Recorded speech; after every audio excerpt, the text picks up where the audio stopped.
Ici, c'est France Bleu Paris. En ce dimanche 25 novembre, nous accueillons avec joie Eric Rabessandratana en direct. Bonjour Eric.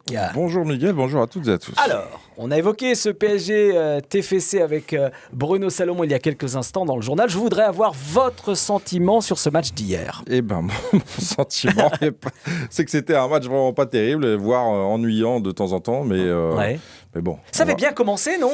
Alors ça avait bien commencé, c'est vrai qu'au bout de 9 minutes de jeu, Eddy nous avait gratifié d'un geste technique magnifique et d'un but magnifique, et puis après, c'est retombé un peu comme un soufflet. On s'attendait à avoir une ribambelle de buts, et finalement, pas du tout. Donc c'était un peu ennuyant, ouais, c'est vrai. Un peu décevant. Oui. Et d'ailleurs, je regarde, vous savez, les matchs... Vous savez, vous en moquez, mais je regarde les matchs et en même temps, je suis sur les réseaux sociaux. J'ai trouvé que les fans, les supporters du PSG étaient un peu inquiets. Hein. Ouais, c'est vrai que j'ai vu ça aussi. Ils sont inquiets pour le match de Liverpool. Alors, je voulais faire le point ce matin, justement, avec les bonnes choses, pas que des mauvaises choses, et essayer de leur remonter un petit peu le moral. Mais voilà, on va faire le point.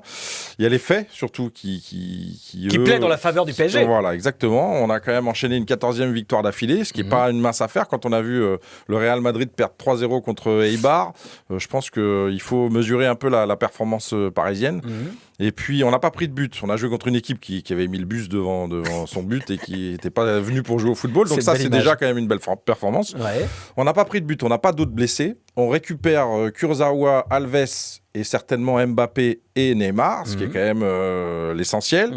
On joue Liverpool qui a perdu ces 2 matchs à l'extérieur en Ligue des Champions, à noter quand même. Ah, oui. Alors, à Belgrade et à Naples. Oui, mercredi, c'est au Parc des Princes. Donc là, c'est au Parc des Princes.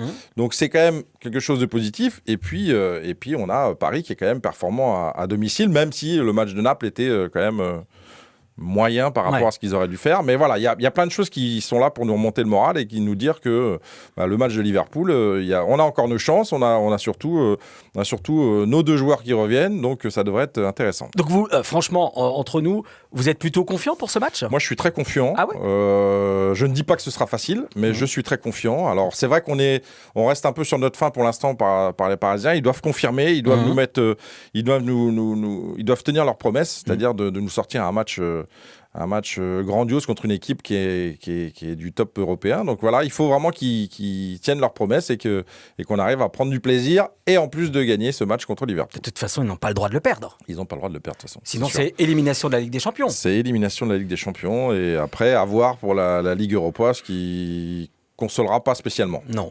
Voilà, c'est ce qu'il faut retenir en tout cas ce matin avec Eric, c'est qu'Eric est confiant. Je suis confiant. Pour mercredi. Match à vivre, bien sûr, sur France Bleu Paris, de 20h à minuit, dispositif spécial. On sera en direct 4h avec Eric et Bruno au Parc des Princes, avec Émilie, Joss et Tonton Steph en studio, bien sûr, pour cette soirée spéciale. D'ici là, on en parle dans Tribune PSG demain. Exactement. À 17h30 à vivre en Facebook Live, bien sûr, sur la page de France Bleu Paris. Merci Eric. Merci, bonne journée.